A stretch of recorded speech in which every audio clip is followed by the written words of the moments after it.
I don't know the exact moment the change began. There was no shouting, no fight, not even a difficult conversation. Just silence. A silence that seeped between us like a cold breeze through a crack in a poorly closed door.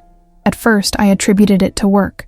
My husband had always been reserved, methodical, someone who didn't talk much but who got things done. We had built a stable life, without too many surprises, with routines that repeated themselves like the ticking of a reliable clock. But then, that clock started to run slow. She stopped looking for me. She no longer commented on my meals, not even to say they needed salt.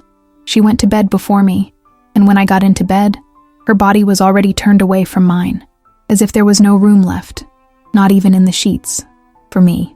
I began to wonder if I had done something wrong, if I had changed physically, if I had become less interesting, less necessary. I looked at myself in the mirror with a harshness I had never known before. Every line on my face, every mark, seemed like proof that perhaps I was no longer enough. I didn't want to talk about it with anyone. Women my age are trained to endure, to not make a scene, to not cause discomfort. So I kept the fear locked in my chest, folded it neatly, and hid it like an old letter no one should ever find. One night, I watched him eat dinner in silence while our son talked about his day. He barely looked up. He didn't even smile. That's when something broke inside me, because this man, who used to shower me with words and small gestures, now seemed like just a guest in his own home. Except I felt like the guest was me. If this story is resonating with you, comment below where you're watching from and what time it is there. And that's when I started paying attention, not to what he was saying, but to what he wasn't saying anymore. To the empty spaces, the doors closed too often, the messages that never arrived, because the silence was no longer a pause. It was a decision. The first time I saw her, I didn't sense anything unusual. It was just a quick visit. That's what they told me. A family friend. Someone he had worked with years before who now needed a temporary place to stay. An emergency, supposedly. As always, I was polite. I made coffee, tidied the guest room, and even offered to do his laundry if he needed it. I felt useful, as I had so many times in that house. I thought it would be temporary, that I would soon get back to my routine. But she didn't leave. Days passed, and his presence became normal. Too normal. He started cooking occasionally, laughing with my husband at inside jokes I didn't understand, commenting on shows he hadn't even watched before. His laughter filled spaces that, until recently, had been empty, and I began to fade away. It wasn't sudden. It was subtle, as if every gesture of hers took up an inch of my space, as if every smile of hers erased one of my words. I realized it when I started sitting at the other end of the room, when I stopped talking during dinner because they were already talking, when our routines began to revolve around their schedules. My husband didn't say anything. He didn't ask if I was okay with the situation. He didn't validate my discomfort. He just said, "It's temporary. She's going through a difficult time." And I felt cruel for thinking bad thoughts, for imagining things, for feeling that somehow I was being displaced from my own life. One afternoon, I went into the kitchen and found them laughing. She was touching his arm while telling him something. He had that expression he no longer showed me. Light, knowing, lively. He saw me and his face changed. A little. Just a little. Enough for me to notice that he hadn't expected me to interrupt them. I didn't say anything. Not that night. Nor the next day. But something inside me began to shut down. It was like living in a house where the walls no longer belonged to you, where the chair you always sat in now smelled of another woman. And the worst part of it all wasn't his presence. It was that he no longer noticed mine. The details were the first to betray me. Small decisions made without my input. Changes in the decor that no one consulted me about. A new vase in the living room that she chose. Different plates in the cupboard. Even a coffee maker I never bought. Tiny things that used to go through my hands, and now they just happened. One day I opened the bathroom cabinet, and my creams, perfume, and brush were gone. In their place were new products, lined up with almost arrogant precision. I went to the bedroom and found my things in a box, put away. To have more space, he told me, as if it were logical, as if I no longer needed to be in my own bathroom. During meals, she would sit next to him. It wasn't a rule, but it always happened. I would stay at the other end of the table, serving, listening, but not participating. Every laugh they shared was like a small, muffled bomb in my chest. Once I wanted to tell her something that had happened to me at work. Something simple, a silly anecdote. I started talking, but she interrupted me to say something funnier. And he laughed. With that open laugh I hadn't heard in months. And they forgot about me. I remained silent. I finished eating. I got up before them. Not out of pride, out of dignity. I started avoiding shared spaces. If she was in the kitchen, I stayed in my room. If they were watching TV, I pretended to be working. I became invisible so as not to be in the way. But even in my invisibility, it hurt to see how every corner of my house no longer held my scent, my voice, or my story. One day I came home early from work. I heard them laughing in the living room. When I walked in, I saw him holding a glass of wine. She was barefoot, reclining on the sofa, with a nonchalance that was almost painful. "Did it go well?" he asked me, still smiling. "Yes," I replied, although I didn't remember there being visitors today. She smiled. "Oh, I'm not a visitor anymore, am I?" And there was something in his tone, a certainty, a position already won. I went to the kitchen. I closed the door. I leaned against the table and let the silence envelop me, because it was no longer my table, not even my house, not even my story. I was an uneasy spectator of a life they had begun to live, without me. He was only 11 years old, but he was always observant. One of those children who don't need to shout to be heard, who absorb everything with wide eyes and a fully awakened soul. One night, while I was helping him with his homework at the dining room table, the same table where we hardly ever ate dinner together anymore, he looked at me and said in a low voice, "Mom, is she going to live here forever?" I stopped, not because of the question, but because of the tone. It wasn't curiosity. It was discomfort, concern, perhaps even fear. "Why do you ask?" I said, trying not to sound alarmed. "Because Dad talks to her more than he talks to you. And when you're not around, they laugh all the time. Sometimes she cooks for him and doesn't save anything for you. And the other day, I saw her leaving your room." That last sentence paralyzed me. "I shouldn't go in there," I replied, trying to stay calm. "I know," he said. "That's why I'm saying it." I felt my heart clench. It wasn't just my intuition anymore, not a vague feeling. It was real. My son saw it. He felt it. And if he, at just 11 years old, could notice it, how could it not be true? From that day on, he began to grow closer to me. He would sit beside me on the sofa, look for me during meals, and hug me at night with a newfound strength, as if he knew I needed an anchor. And then came a special night. We had finished dinner. She had gone to her room and my husband was in the garden, on the phone. My son came up to me with his tablet in his hand and said, "Mom, you have to see this." It was a video, recorded from the hallway, carefully, without sound. Her, my husband, in the kitchen, very close, too close, laughing, touching each other's arms, her kissing his cheek. He didn't move away. He looked at her the way I remembered him looking at me. "Why did you record this for me?" I asked, with a lump in my throat. "Because it's not fair," she said. "And you're not doing anything. You're disappearing, Mom. And I don't want you to disappear." I broke down. I didn't cry in front of him. I hugged him, told him to go to sleep, and said I loved him. But that night, I cried like I hadn't cried in years, because my son, with his innocent gaze, had given me back something I thought was lost, the truth. And now, for the first time in months, she felt that she was not alone. After watching that video, everything changed in me. I didn't scream. I didn't confront anyone. I didn't break anything. But inside me, a silent, exhausted woman stepped forward. The woman who had endured in the name of love. The one who had remained silent in the name of peace. The one who had made herself invisible so as not to cause discomfort, began to awaken. 2 days later, one night in particular, I noticed them talking behind closed doors in his office.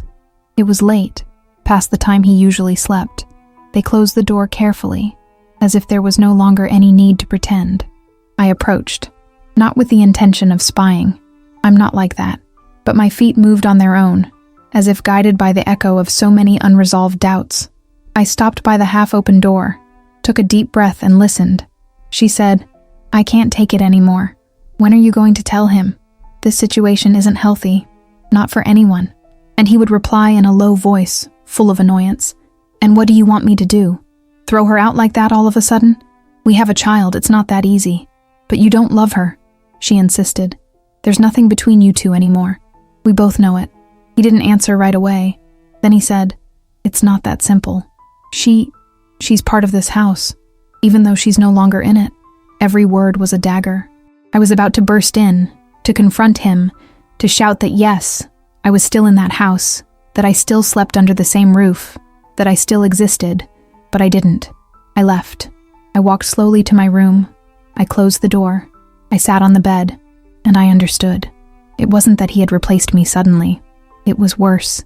He had erased me gradually, like erasing a sentence from a notebook, patiently, subtly, intentionally, until there was no ink left, only a trace.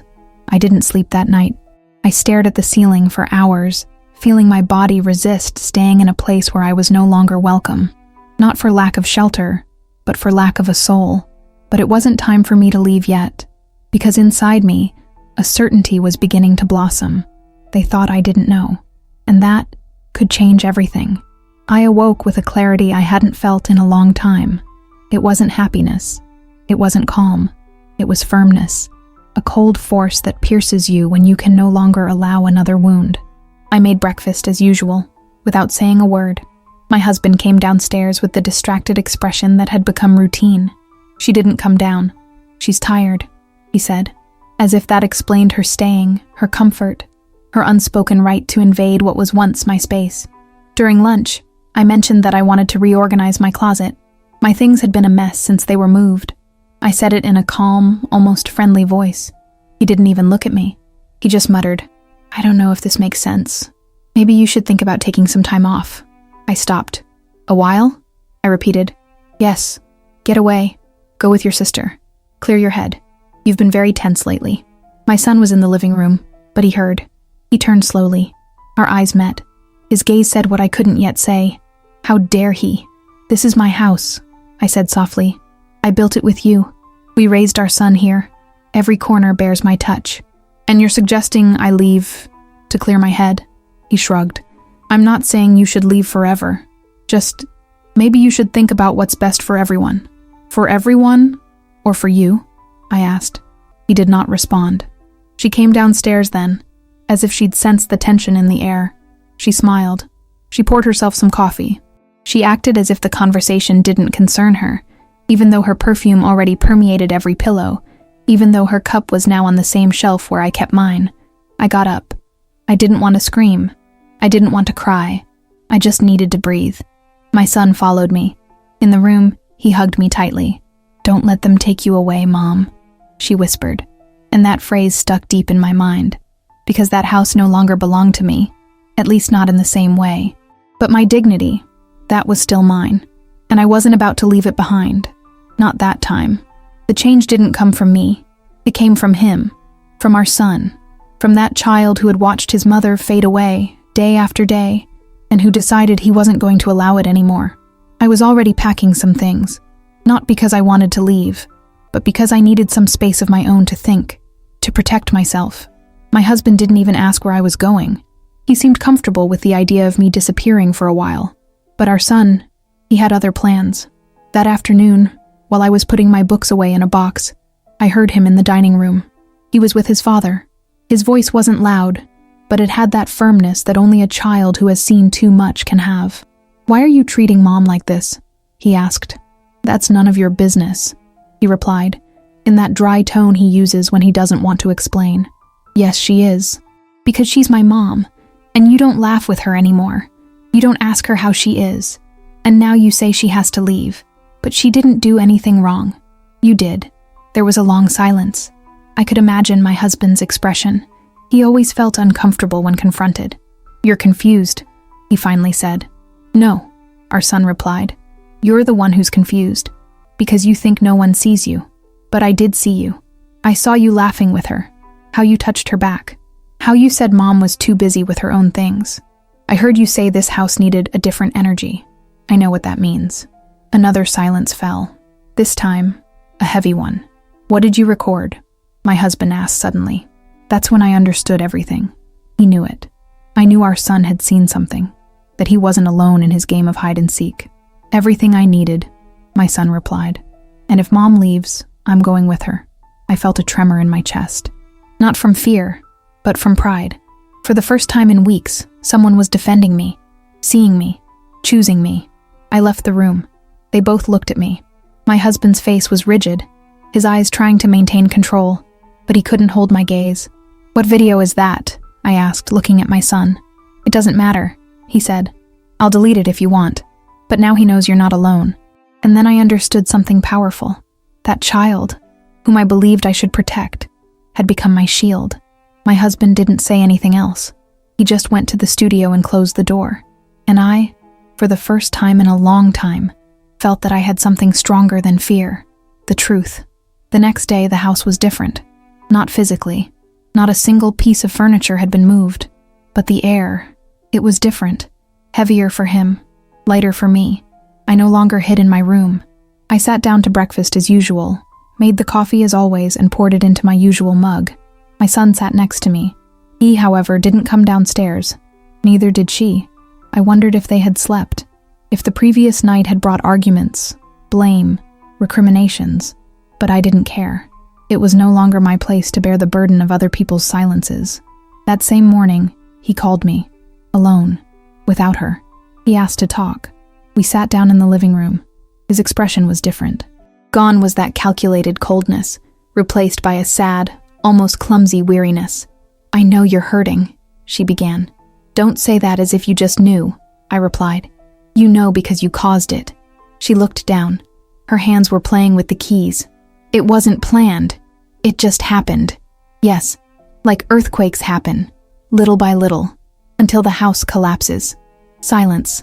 Then came his attempt at an explanation, that he felt disconnected, that I was always busy, that he didn't want to hurt me. Worn out, clumsy, insufficient words. I didn't cry. I didn't scream. I just looked at him with the dignity of someone who has stopped asking for love and has started demanding respect.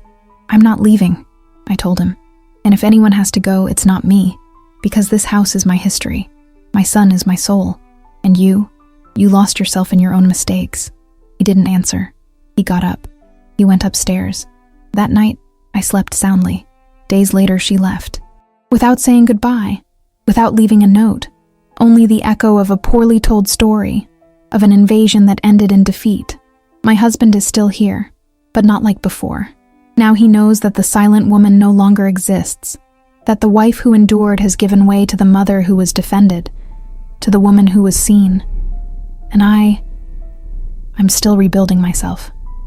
Not for him. For me.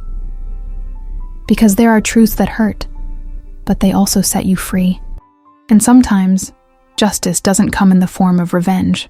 Sometimes, he just sits next to you for breakfast. Weeks passed. Everything seemed to have returned to a tense calm, like a lake that still hides stones at the bottom. But something in me was different. I was no longer the woman who sought signs of affection. Now I was the one who walked with her head held high, even though inside it still hurt. One afternoon, while tidying some papers in the living room, I found a drawing. It was my son's, a simple sketch, done in pencil, with firm strokes. It was our house. On the door, there were two figures, him and me. He had written, "With Mom, it's always home."